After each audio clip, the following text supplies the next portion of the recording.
네, 마태복음 우리 7장 우리 한 절 한 절 성경 정독 우리 말씀을 상고하고 있는데요. 산상수훈 마태복음 5장, 6장, 7장 오늘은 7장 13절 지난주에 우리 황금률에 대해서 기도와 관련하여 우리 7장 12절 말씀 율법이요 선지자니라 성경의 가르침의 핵심 요약 근본이 되는 말씀에 대해서 남에게 대접을 받고자 하는 대로 남을 대접하라 하는 말씀이 그 윗부분에 기도하면 응답해 주신다, 구하면 우리가 얻고 찾고 두드리면 열릴 것이다. 악한 아버지, 악한 사람이라도 자식에게 좋은 것을 주실 줄 알거든 하물며 하늘에 계신 너희 아버지께서 구하는 자에게 좋은 것으로 주시지 않겠느냐 하는 말씀과 관련해서 우리가 살펴봤습니다.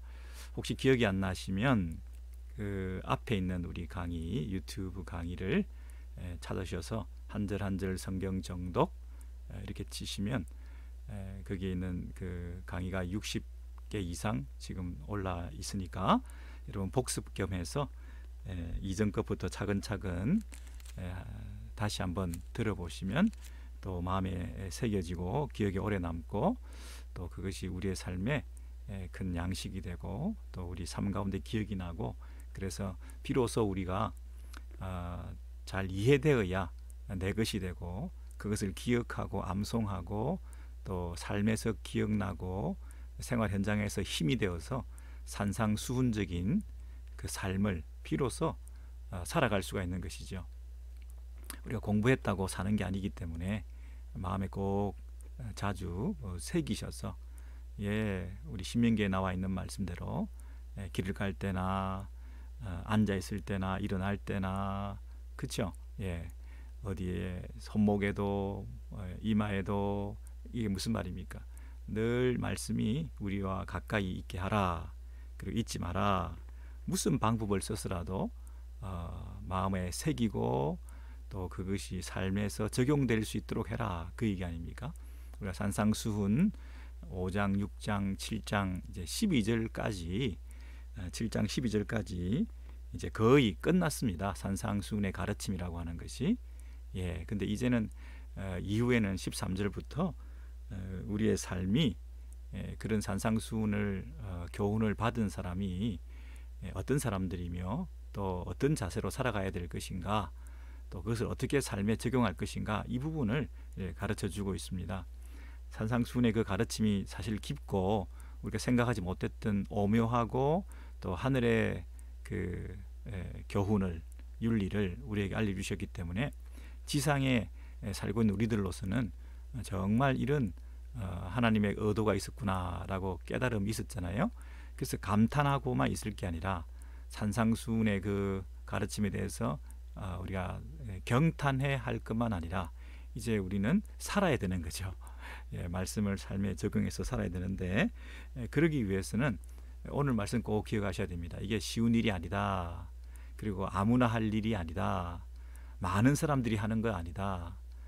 소수가, 특별한 사람들이 정말 마음을 단단히 먹고 이 길을 가기로 작정한 사람들이 이 산상수훈적인 삶을 살 수 있는 것이다 하는 것입니다. 그래서 오늘 13절에 좁은 문으로 들어가라. 멸망으로 인도하는 문은 크고 그 길이 넓어 그리로 들어가는 자가 많고, 생명으로 인도하는 문은 좁고 길이 협착하여 찾는 자가 적음이라. 길이 좁고, 어떤 길은 좁고 어떤 길은 넓고, 그렇게 말하고 있죠. 그래서 우리는 지금 생명으로 나아가죠. 우리가 멸망으로 가는 길이 아니라 생명으로 가는 그 길에 초대받은 자들이죠. 그래서 우리는 산상수훈적인 삶을, 예수께서 가르쳐 주신 그 삶을 살도록 초대받았는데, 이것은 인기가 없다는 뜻입니다. 사람들이 많이 그 길을 따르기를 원치 않는다 하는 것이죠. 이 산상수훈적인 삶을 지금까지 배웠던 그 말씀을 살아가는 사람들이 과연 얼마나 있겠습니까? 얼마나 이 말씀을 잘 이해하고 또 그 이해한 대로 살겠습니까? 사실은 이해하는 것도 어려워요. 읽기는 읽는데 읽는 사람도 잘 없죠. 성경을 잘 읽지도 않고 산상수훈이 뭔지도 모르고 잘 읽지도 않죠. 그리고 그나마 성경 중에 산상수훈은 뭐 간디도 알고 또 이 현인들도 다 성경을 읽고 많은 사람들이 성경에서 인용도 하고 하니까 많이들 알죠. 심령이 가난한 자는 복이 있다. 뭐 남을 대접하라. 이런 그 말씀들은 믿지 않는 사람들도 많이 알고 있죠. 그러나 많이 읽지도 않을 뿐더러 읽는다 하더라도 잘 이해를 못하죠. 이해를 한다 하더라도 이 성경의 원래 저자의 의도대로 이 말씀을 잘 이해한다 하더라도 우리가 못 살죠. 뭐 이런 높은 수준의 윤리를 우리가 어떻게 사냐? 우리는 할 수 없다. 이거는 뭐 예수님이나 하시는 거지 우리는 할 수가 없다. 이러면서 포기할 때가 많죠. 많은 사람들이 모르고 또 알아도 포기한다는 것입니다. 그 길을 가는 사람은 거의 없다. 이렇게 말하고 있죠. 그래서 거의 없다, 많이 없다 이렇게 말하니까 그동안은 이걸 안 하려고 하다가 갑자기 동기부여가 되는 거예요. 내가 해야 되겠네. 나라도 이 길을 가야 되겠네. 이게 생명의 길이라면 이걸 포기하지 말고 이 길로 가도록 결단을 해야 되겠네. 그리고 나만 이 길을 간다 하더라도 외롭지 않게 가야 되겠네. 이게 정상이네. 이게 당연한 거네. 인기가 없고 대중적이지 않는 가르침에 대해서 이 길을 걸어가는 삶이 이 길이라는 것, 문이라는 것, 이 문을 통과해서 이 길을 걷고 하는 것은 한 번이 아니라 삶을 말하는 것이거든요. 한순간 예수 믿기로 결단해서 구원받기로 하고 이제 그 이후에는 막 살아도 되는 것이 아니라 이제 우리는 평생을 이 좁은 길을 가야 되는 거거든요. 그러니 이 길을 누가 가려고 하겠습니까? 누가 이 일에 기쁨으로 가겠습니까? 가능하면 피하고 싶고 안 가고 싶고 가다가 포기하게 되고 그런 거 아닙니까? 그런데 이 길을 끝까지 간다는 것은 희귀한 일이다. 근데 바로 그 일에 우리가 초대를 지금 받고 있는 거잖아요. 이 12절까지 말씀을 들었던 예수님의 그 제자들이 13절부터 이 길을 가는 사람은 거의 없다. 이 길을 가는 길은 좁은 길이다. 이렇게 말했을 때 그들의 그 마음속에 정말 이제 좁은 길이고 이 길은 힘든 길이기 때문에 나는 자포자기하고 그냥 내 갈 길을 가야 되겠다. 이러는 사람도 있었겠지만 이 말씀을 해주시는 예수님의 그 진지함을 보면서 그 길로 나를 초대하시는구나. 저 좁은 길로 나를 부르시는 거구나. 그 길을 먼저 가시는 예수님을 나는 그 길을 따라 가면 예수님을 만나고 앞서 가시는 예수님을 따라가기만 하면 되는 거구나.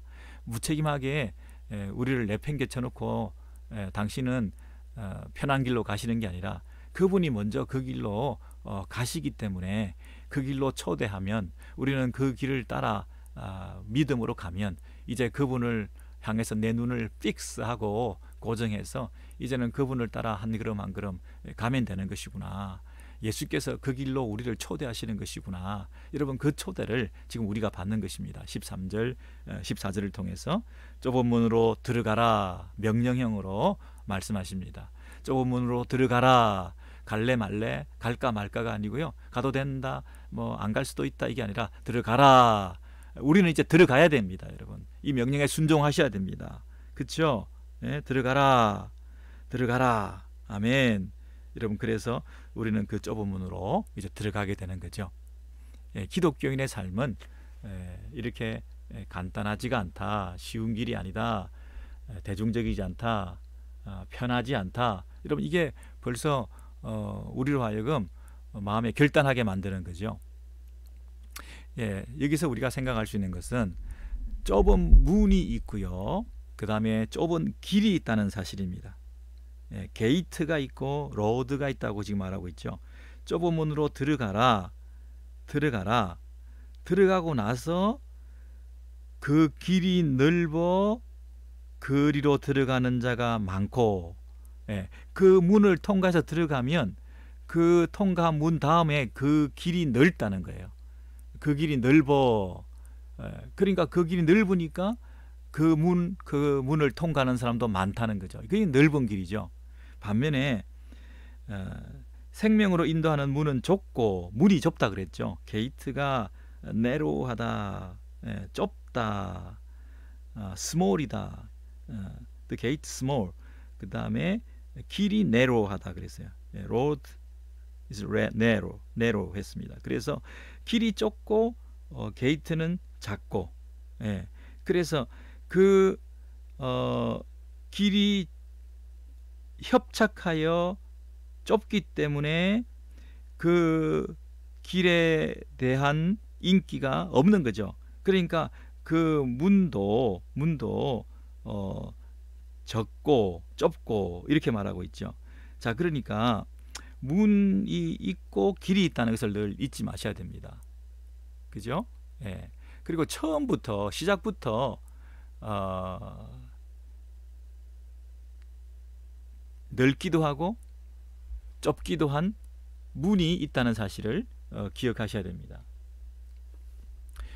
어떤 분들은 기독교의 그 복음을 소개할 때 처음에 쉽게 할 수 있는 것처럼 얘기할 때가 있습니다. 무슨 말씀인지 이해되시죠? 그냥 교회 오면 된다. 그냥 부담 없이 예수 믿으라. 또 뭐든지 잘 될 거다. 이렇게 얘기하는 사람이 있습니다만은, 처음부터 시작부터 뭐라고 했습니까? 문이 좁다 그랬습니다. 들어가는 문을 통과해서 길로 나아가게 되는데, 시작하는 그 문부터 좁다 그랬습니다. 처음부터 넓은 문으로 들어가서 나중에 좁은 길로 가는 게 아니고요. 처음부터 시작이 기독교는 좁은 길부터 좁은 문으로 들어가서 그 좁은 길을 걸어간다는 것입니다. 잘못 생각하면 문을 넓혀야 된다. 누구든지 들어오게 일단 만들어야 된다. 우리 교회의 문턱을 확 낮추어야 된다. 일단 들어오게 해놓고 그 다음에 어떻게 해야 된다. 우리가 이런 그 방법론을 쓸 때도 있는데요. 사실은 기독교의 복음, 그리스도의 이 진리의 초대는 솔직히 정직하게 말해서 그렇게 넓다, 누구든지 올 수 있다 이렇게 말하고 있지 않습니다. 오히려 문이 좁다 이렇게 말합니다. 그러니까 이 글을 읽는 독자나 이 말씀을 듣는 이 회중들 입장에서는 선택과 결단이 필요한 것입니다. 너무 정직하게 이렇게 속이지 않고 말하는 것입니다. 일단 들어오라가 아니고요. 넓은 문으로 들어와서 좁은 길을 가면 된다라고 말하지 않고요. 처음부터 문이 좁다 이렇게 말하죠. 처음부터 문이 좁다. 우리 한국의 오순절 교회나 그 순복음 교회들이 교회에 한국 교회에 미친 영향이 긍정적인 면들이 있습니다. 많은 사람들이 교회에 들어올 수 있도록 쉽게 복음을 접할 수 있도록, 왜냐하면 삼중 축복, 범사에 잘 되고 병이 낫고 형통하고 하는 쪽에 사람들이 관심이 많기 때문에 한국의 그 구복신앙, 샤머니즘적인 그런 축복에 대해서 관심이 많은, 이 땅의 세속적인 복에 대해서 우리가 갈망이 있잖아요. 너나 나나 할 것 없이. 그렇기 때문에 거기에 잘 맞는 우리가 추구하는 그 복, 그 복이 기독교의 복인 양 우리가 처음에 소개할 때도 많았거든요. 그래서 구름대처럼 많은 사람들이 그 오순절 계통의 순복음 교회를 통해서 복음을 듣게 되고 예수를 알게 되고 또 한국 교회의 성장에 직간접적인 큰 영향을 미쳐서 참 크게 공헌한 것도 사실입니다. 그걸 부인하고 싶지는 않은데요. 특정 교단이나 교파에 대해서 제가 조심스럽습니다만은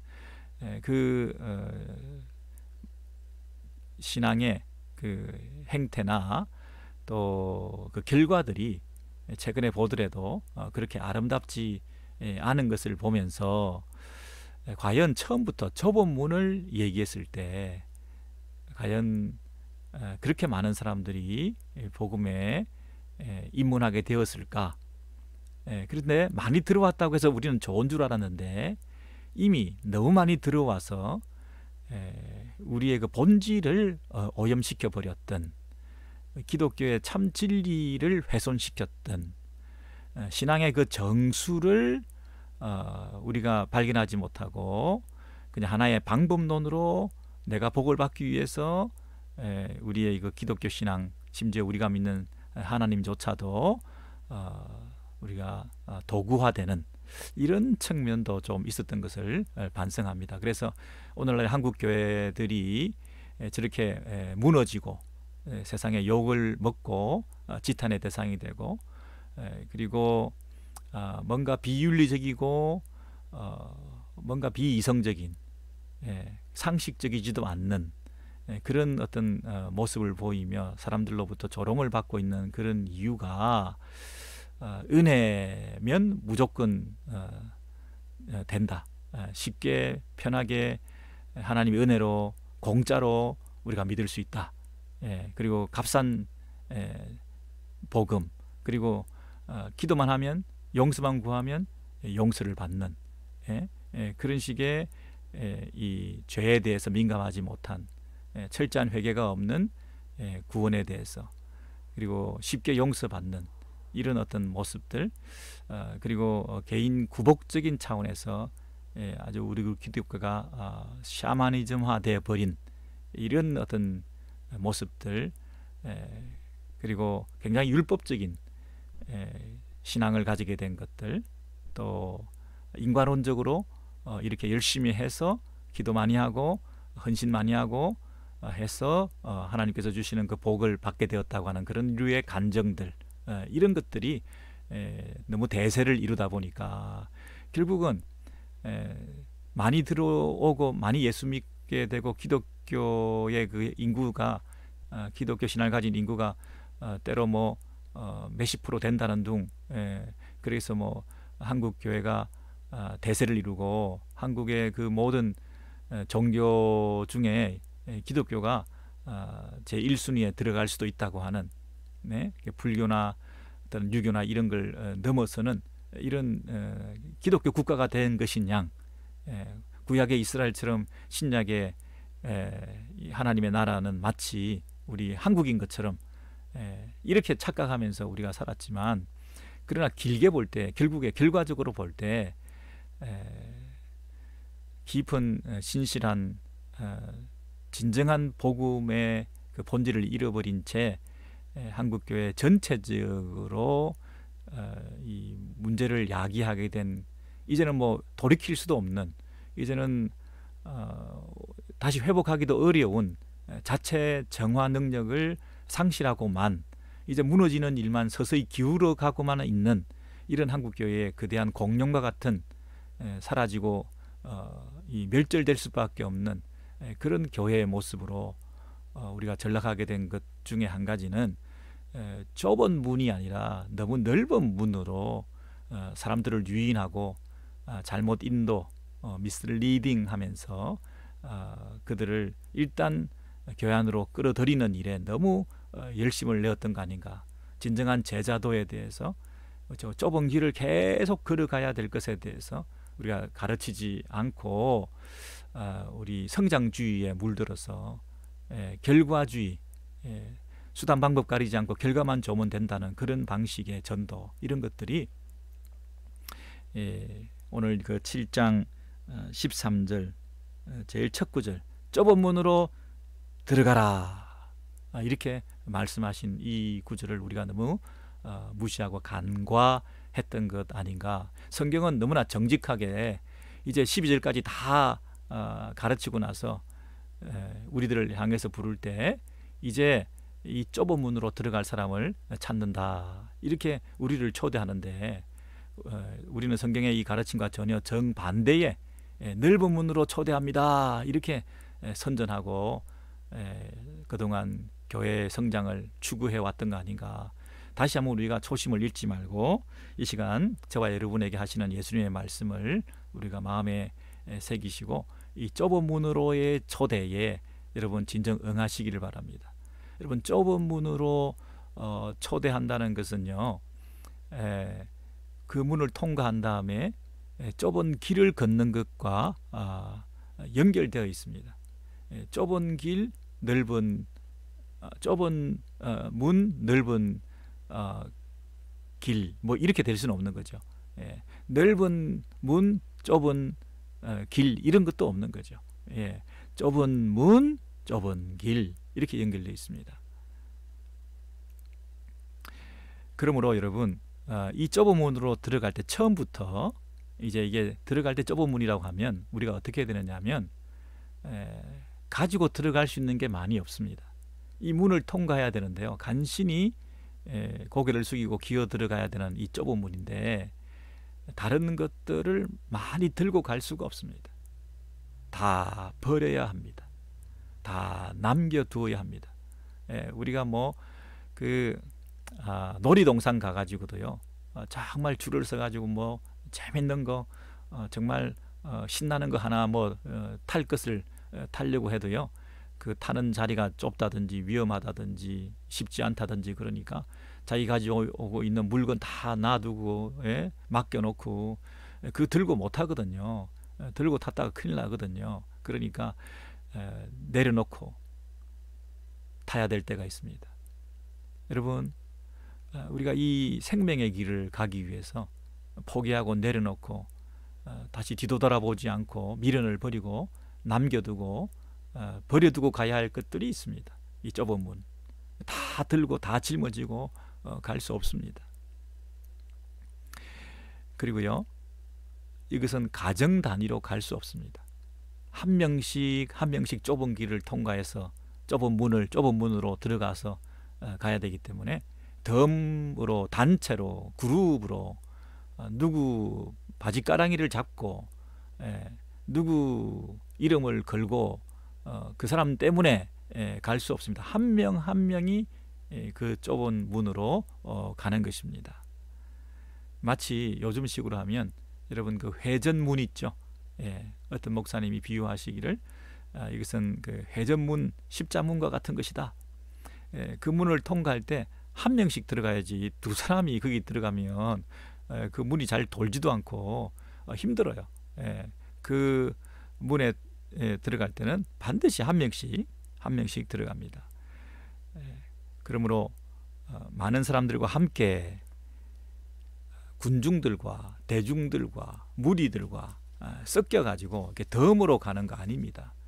심지어 가족하고도 같이 가는 거 아닙니다. 그죠? 한 명씩 가는 것입니다. 예수님께서 그 무리들을 버리신 건 아니고요, 무리들을 사랑하셨습니다. 무리들을 상대하시고 무리들을 향해서 가르치셨습니다. 근데 때로는 무리를 피하셨습니다. 그 대중들의 인기를 부담스러워하셨습니다. 그 무리를 홀로 떠나서 혼자 산에 계시기도 하셨습니다. 그리고 제자들이 무리들과 함께 이렇게 부하내동하면서 그 무리들의 그 모인 숫자에 이게 고무되어서 막 그 기뻐하고 이럴 때에 그 무리들을 떠나 보내고 제자들을 배를 태워 저 멀리 보내버렸습니다. 무리들로부터 격리시키셨죠. 코로나가 우리를 격리시키는 게 아니라 무리가 주는 그 바이러스가 있습니다. 이게 잘못 전염되고 오염되면 이게 멸망으로 가는 것입니다. 질병에 걸리는 정도가 아니라 멸망으로 간다. 영원한 멸망으로 간다는. 이 무리가 넓은 문으로 다 같이 통과하자. 파도처럼 밀물처럼 이렇게 밀려들어서 가고 싶어하는 그런 군중 심리가 있습니다. 근데 우리는 그런 걸로 가는 거 아닙니다. 큰 집회, 큰 교회, 그 속에 묻혀서 내가 있으면 저절로 우리가 천국 갈 수 있는 것으로 착각하지만, 그 많은 대형 교회의 사람들도 한 명 한 명씩 이 문을 통과해야 됩니다. 가장 작은 소수의 뭐 몇 명 모이는 교회 사람들도 우리는 몇 명이 이렇게 모여서 고생 많이 하고 이 교회를 지켰으니까 한꺼번에 가는 거 아닙니다. 소수가 모인 사람도 그 공동체도 한 명씩 한 명씩 그 문을 통과하게 되는 것이죠. 네. 근데요, 제가 한 가지 더 말씀드리고 싶습니다. 그 좁은 문을 한 명씩 한 명씩 통과했다는 것이 반드시 그 사람이 좁은 길로 가는 것은 아니더라 하는 것이죠. 문은 통과했는데 길은 별개의 것이더라, 이렇게 말할 수 있습니다. 대중을 떠나는 것이 대중이 가고자 하는 그 길을 떠난 것은 아니다. 물리적으로 대중을 떠났다고 해서, 물리적으로 대중을 떠나고 내가 혼자 있다고 해서 혼자 있는 내가 그 대중들의 마인드를 버린 것은 아니더라 하는 것입니다. 내가 목회로 부름받아서 내가 목회까지 하고 있는 사람인데 그 목회 안에도 넓은 길을 가고 싶어하는 마음이 있더라 하는 것입니다. 내가 한 명 한 명 부름받아 그 무리 가운데서 신학의 길로 들어가서 신학교를 콜링을 받아 갔는데, 그 신학교에 들어가서도 넓은 길로 가고자 하는 마음이 있더라 하는 것입니다. 세속을 떠나서, 대중을 떠나서 고독한 독방에 내가 있을 수 있지만 그 독방에서도 여전히 나는 세속의 정신을 잃어버리지 않고 넓은 길을 여전히 갈망하고 추구하며 행동으로 옮길 수도 있고 마음의 죄를 지을 수도 있더라 하는 것입니다. 예를 들면 수도원 운동, 수도원 제도를 생각해 보세요. 우리로부터 떠나서 세상으로부터 덩져서 좁은 문을 통과해서 신학교 경쟁률도 높아서 그 좁은 문을 간신히 통과해 가지고, 요즘은 신학교가 굉장히 그 뭐 경쟁률이 낮습니다만은 이전에는 꽤 높았거든요. 막 그냥 그 목사님 되는 게 한때 인기가 좋은 그런 때도 저희들 있었지 않습니까? 그래서 너도 나도 이제 그 신학교 가려고 하는 그 형제들이 많았는데요. 그래서 좁은 그 관문을 통과해서 그 신학의 목회의 길로 들어섰을 때도 그것은 오히려 내가 이렇게 좁은 문을 통과해서 왔으니까 여기서 성공해야 되겠다. 나는 어떤 소수정예다. 나는 특별히 부르심을 받아서 하나님의 축복을 받을 거다. 이런 어떤 넓은 길로 가려고 하는, 자기 욕망을 추구하려고 하는 그런 마음도 여전히 있을 수 있는 것이죠. 네, 우리가 좁은 문을 통과해 놓고도 자기의 영광을 추구하는 신앙생활, 자기 명예를 높이려고 하는 그런 직분에 대한 집착을 가진다든지, 또 사람들의 인기에 영합하는 그런 사역을 한다든지, 사람들이 인정해 주는 것만 목말라 하면서 하나님 앞에서 올곧게 하나님만 바라보는 그 좁은 길을 걷지 못한다든지, 세상에 대한 미련과 이 편리주의 또 물질주의에 영합해서 타협적인 신앙을 가지고 더 안일하게 편안하게 그렇게 삭군처럼 살아가려고 하는 그런 습성을 버리지 못한다든지, 결국에는 자기 중심적인 삶, 자기 영광을 추구하는 삶, 이런 것들을 계속해가는 넓은 길에 대한 욕망을 완전히 버리지 못하는 우리들이 있다는 거죠. 예수 믿는다는 것이 다 마찬가지입니다. 사역이나 목회의 길뿐만 아니라 처음 예수를 믿는다 하는 것은 엄청난 그 좁은 문에 대한 어떤 결단이 필요하고요.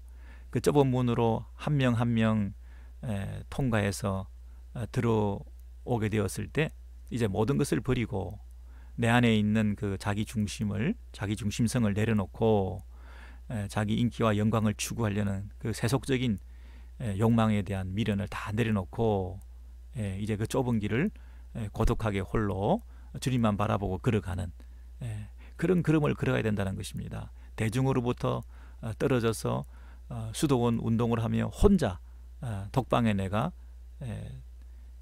고독한 그 고행의 길을 걷고 있다고 해서 그것이 반드시 좁은 길을 걷고 있는 것은 아닐 수도 있다고 하는 또 하나의 함정이 우리 신앙생활 가운데 분명히 있다는 것을 여러분 잊지 마시기 바랍니다. 교회는 다니는데 예수는 믿기로 했는데 교회 안에서 자기 영광을 추구하고 사람들의 인기를 추구하고 자기 중심성을 극복하지 못한 채 그렇게 너도 힘들고 나도 힘들고 공동체도 힘들게 하는 그런 스타일의 사람들이 굉장히 많거든요. 그래서 또 한번 제가 도전해 드리고 싶은 것은 그 문은 한 명씩밖에 통과하지 못한다. 그렇기 때문에 두 사람이 통과할 수 없다. 그렇기 때문에 나의 옛사람은 버려야 된다 하는 것입니다. 자아를 버려야 된다.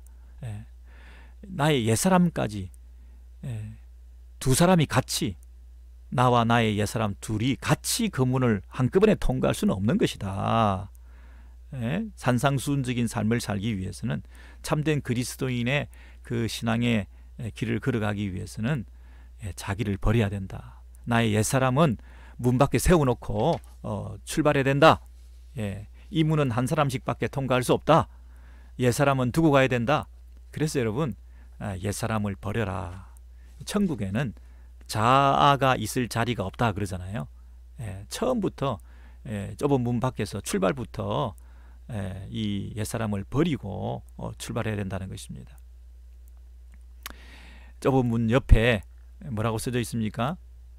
여러분 자신을 문 밖에 남겨두세요. 여러분 자신을 문 밖에 남겨두세요. 그럼 누가 갑니까? 내가 예수 그리스도가 들어가는 거죠. 나와 함께 하시는 예수 그리스도가. 이제는 내가 산 것이 아니요 내 안에 그리스도께서 사신 것이라. 나는 죽고 예수가 살아서 그 예수의 접붙임 받은 내가 없는 거죠. 내가 그리스도와 함께 십자가에 못 박혔나니 그리스도와 함께 그리스도께서 죽으실 때에 2000년 전에 십자가에 예수께서 죽으실 때에 나도 이미 나의 옛사람은 죽은 거죠. 십자가에 못 박혔나니 나의 죽음은 이미 사실이 된 거죠. 내 죽음을 선포하신 거잖아요. 나는 이미 죽었다. 나는 없다. 그러면 나는 그 문 밖에 이미 남겨놓고 그죠? 이제는 내가 산 것이 아니요 나는 죽었어요. 내가 살아서 그 문을 통과해 가는 게 아니고요. 내가 이 좁은 문을 통과했다 그러면 또 나는 이 좁은 문을 통과했는데 저것들은 넓은 문을 가고 하는 또 자아가 또 생기잖아요. 자기 자랑이 또 생기잖아요. 자기 의가 또 생기잖아요. 이미 출발부터 나는 죽어야 된다니까요. 그런 자기 자랑과 자기 의라는 게 없이 시작해야 그 좁은 길을 기쁨으로 묵묵히 걸어갈 수 있는 거거든요. 그 자아를 가지고 통과하면 결국 또 자랑이 생기는 거예요. 내가 살아있는 거예요. 결국에는 펄펄 자기가 펄펄 살아 시퍼렇게 살아가지고 신앙생활하고 교회를 다니고 신학을 하고 무슨 큰 목회를 해도 말이죠. 결과적으로는 내가 펄펄 살아서 내가 주를 위해서 이것을 했습니다. 저것을 했습니다. 이러면서 자랑하고요. 자기 영광을 추구하게 된다는 거죠. 그러니까 처음부터 문 밖에 나를 세워놓고 자랑 없이 자기의 그 의라고 하는 건 들었을 틈이 없이 우리는 이 여행을 떠나기 전에 이 신앙의 여정을 출발하기 전에 자아에게 인사를 하셔야 돼요. 안녕을 고하셔야 됩니다. 당분간 못 볼 거 아니 당분간이지 영원히 너를 못 볼 거다. 나는 그리스도와 함께 이 길을 간다. 그죠? 그게 뭡니까? 자기를 부인하고 자기 십자가를 지고 자아를 문 밖에 남겨놓고 그 말 아닙니까? 자기 십자가를 지고 십자가가 짊어졌다는 것이 이미 죽음을 말하는 거잖아요. 십자가를 지고라는 말은 저 산 위에 십자가에 이 세로대가 세워져 있는데 이제 가로대를 십자가의 가로대를 내가 짊어지고 산을 올라가는 거잖아요. 그러면 그 십자가를 짊어지고 십자가를 지고 간다는 얘기는 이미 이 산 밑에서부터 가로 십자가를 짊어지고 올라가는 그 사람은 이미 죽은 자죠. 이미 죽기로 된 자죠. 아니, 이미 사형 선고가 내려진 자 아닙니까? 그러므로 그 십자가를 짊어지고 하는 얘기는 내가 이미 죽었다 하는 그런 심정으로, 그죠? 그 산 위에 올라가서 가로대와 세로대가 맞춰서 십자가 달려서 죽어야 죽는 게 아니잖아요. 이미 산 밑에서부터 십자가를 지고 이미 그때부터 죽은 거예요. 십자가형의 선고를 받은 자인 거죠. 그러니까 우리가 그 길을 간다는 얘기는 내가 죽어서 가는 거죠. 자기를 부인하고.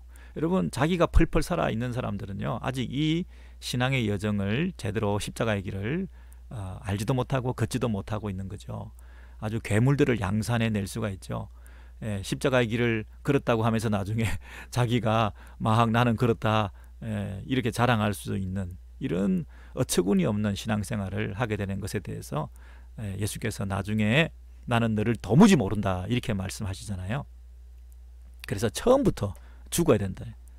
자기 의와 자랑과 교만이 들어설 자리가 전혀 없는 빠이 하고 인사하시고 출발하시는 거죠. 자기 문을 통과하시는 겁니다. 그죠? 좁은 문을 우리가 통과해 가는데요. 분명히 이 길을 가는 것은 오늘 본문에 보니까 찾는 자가 적음이라 그랬죠. 14절에 문은 좁은 문은 생명으로 인도하는 문은 좁고 길이 협착하여 찾는 자가 적음이라. 이것은 인기가 없다. 그리고 고난이 따르기 마련이다.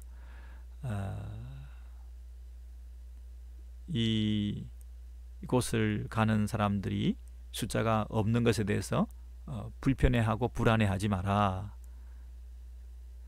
그 얘기입니다. 우리는 그 옆에 많은 사람들이 있어야 위로가 되죠. 어디든지 소수가 모여 있으면 내가 노출되기 쉽고 또 여기가 비진리가 있는 진리가 아니기 때문에 사람이 적은가 인기가 없는가. 정말 진리고 옳은 길이라면 사람들이 많을 텐데 우리가 이렇게 생각하기 쉬운데 오히려 그 반대라는 것이죠. 진리가 인기가 없다. 좁은 길을 가는 사람들이 드물다. 그래서 위로를 받아라는 것입니다. 네가 가는 길이 잘못된 길이 아니다는 것입니다. 그리고 정말 이 길을 가는 사람들의 그 신앙의 경지는 더 높은 수준을 유지하면서 더 이 길을 부단히 달려가야 될 것이다. 왜냐하면 보통 일반 직원보다는 숙련공이 숫자가 드물잖아요. 일반 의사보다는 전문의가 숫자가 적은 게 일반적이잖아요. 그리고 예수 믿는 것도 마찬가지입니다. 이게 뭐 수준을 말하는 게 아니라 그 어떤 깊은 자리에 나아간다고 하는 것은 숫자가 많을 수가 없어요. 대중적일 수가 없어요. 진리는 결코 대중적일 수가 없어요. 옳은 길은 결코 숫자가 많을 수가 없어요. 대중적인 어떤 그 메시지, 대중적인 어떤 사역, 많은 사람들이 다 좋아한다, 많은 사람들이 다 박수를 친다, 이건 사실은 좀 문제가 있을 수가 있어요. 성경적으로 볼 때. 물론 많은 사람들에게 효과적인 이런 사역을 하고 영향을 파급시키는 그런 면에서 우리가 부단히 노력해야 되겠으나, 그러나 한편 함정이 있을 수 있다는 거죠. 너무나 많은 사람들이 좋아한다, 그 가르침에 대해서. 이건 뭔가 오류가 있을 수 있다는 것입니다. 좋아할 수가 없다는 것입니다. 핍박과 고난이 따르고 좁은 길을 가는데 누가 좋아하겠습니까? 그죠? 그래서 우리는 이 좁은 길을 걸어갈 때도 너무 외로워하지 말라. 그리고 심지어 가족도 내가 화평을 주러 온 것이 아니다, 예수께서 말씀하셨잖아요. 가족끼리도 검을 주러 왔다. 아버지와 아들이, 어머니와 딸이 서로 화목하지 못할 수가 있다. 아버지와 아들이 함께 손잡고 갈 수 있는 게 아니에요. 이 문을 통과할 수 있는 게 아니라니까요. 한 명씩 통과해야 되는데요. 그때 길이 나눠질 수 있다는 것입니다. 내가 화평을 주러 온 것이 아니다. 불화를 주러 왔다. 가장 큰 원수가 한 집안 식군이라. 가장 큰 원수가 한 집안 식군이라. 이렇게 과격하게 예수께서 말씀하시면서 이 좁은 문을 통과하고 좁은 길을 가는 것은 대중적이지 않다. 많은 사람들이 좋아하는 거 아니다. 자동적으로 되는 거 아니다. 그렇게 말씀하시면서 굉장한 결단을 요구하고 계십니다. 결단을 요구한다는 얘기는 어렵다는 뜻이기도 하지만 격려하는 말씀입니다. 내가 너와 함께 하겠다. 이 좁은 문을 통과해서 좁은 길을 가면 그것이 바른 길이기 때문에, 그것이 생명으로 가는 길이기 때문에, 후회 없는 길이기 때문에 그 길을 반드시 가야 한다라고 하는 격려의 말씀이죠. 여러분, 그래서 예수께서 다른 비유를 통해서도 늘 말씀해 주셨는데요. 그 전쟁 비유, 망대 비유 이런 거 들어보셨죠? 어떤 건축을 하는데 그 망대를 공사를 하는데 토목 공사를 하는 거죠. 근데 처음 시작할 때부터 뭐 해야 된다고요? 돈이 얼마 들지 예산을 잡아서 예산을 확보하고 그 다음에 공사를 시작해야 되는 거지. 잘 계산도 안 해보고 공사부터 무턱대고 해놓으면 중간에 공사가 중단되면 사람들이 뭐라고 그러겠냐고. 저 공사하다가 중단된 거 처음부터 하지를 말지 이렇게 말할 것 아니냐고. 그리고 전쟁을 치르는데 상대방이 너무 강하면 싸우면 안 되지. 전쟁하기 위해서 그 숫자를 좀 파악해서 군사력을 파악해서 너무 이거 우리가 다 몰살하겠다 싶으면 싸우지 말고 화친을 맺어야 될 거 아니냐. 그게 더 현명한 방법 아니냐. 무작정 싸워가지고 다 죽어버리면 얼마나 어리석은 왕이냐. 그 전쟁을 일으킨 왕이. 이와 같이 예수 믿는다는 것도 처음부터 시작부터 잘 따져봐라. 예수 믿는 데 들어가는 대가 지불이 얼마나 큰 것인가. 자기를 부인하고 모든 것을 내려놓고 한 명 한 명씩 그 문을 통과할 때 내가 버려야 될 게 너무 많잖아요. 부자 청년을 생각해 보세요. 버려야 될 게 너무 많잖아요. 그러니까 그 세상에 대한 미련이 있으면 처음부터 시작하지 말라는 거죠. 이것도 아니고 저것도 아니고 어슬렁거리며 서성대다가 이 세상도 즐기지 못하고 이 세상에서 누리지도 못하고 천국도 못 가고 영생도 못 가고 그거 얼마나 손해냐. 어중간한 상태로 공사가 중단된 상태로 있으면 얼마나 조롱거리냐. 너 예수 믿는다고 나를 따른다고 제자로서 출발한다고 사람들이 다 알고 있는데 처음부터 결단해서 확실히 따르든지 아니면 그냥 집에 있어라. 그냥 세상을 즐기라. 그렇게 말하는 거잖아요. 그러니까 잘 따져보라. 이 말은 처음부터 좁은 문이다. 그 얘기입니다. 처음부터 넓은 문으로 시작하면 안 된다. 우리가 전도할 때나 신앙생활 할 때나 저와 여러분의 현재 모습을 점검해 볼 때 우리는 과연 이런 면에서 기독교의 이 솔직하고 정직한 초대, 이 초대장을 우리가 받아들고 또 우리의 삶을 한번 점검해 보시면서 우리가 다시 초심으로 돌아와서 이 길을 걸어가는 것에 대해서 우리가 너무 외로워하지 말고 두려워하지 말고 나의 옛사람은 이미 죽고 또 이 길을 걸어갈 때에 주님께서 나와 동행해 주시고 나의 삶의 이 아르케고스, 이 파이오니어, 이 author, 저자, 개척자, 길을 열어주시는 분. 그래서 그분만 바라보고 믿음으로 우리의 신앙의 행보를 이어가실 때에 주께서 우리의 이 남은 신앙의 여정을 축복하시고 가장 행복하고 아름다운 생애를 살았다고 주께서 칭찬하시는 그런 복된 인생들 다 되실 줄 믿습니다.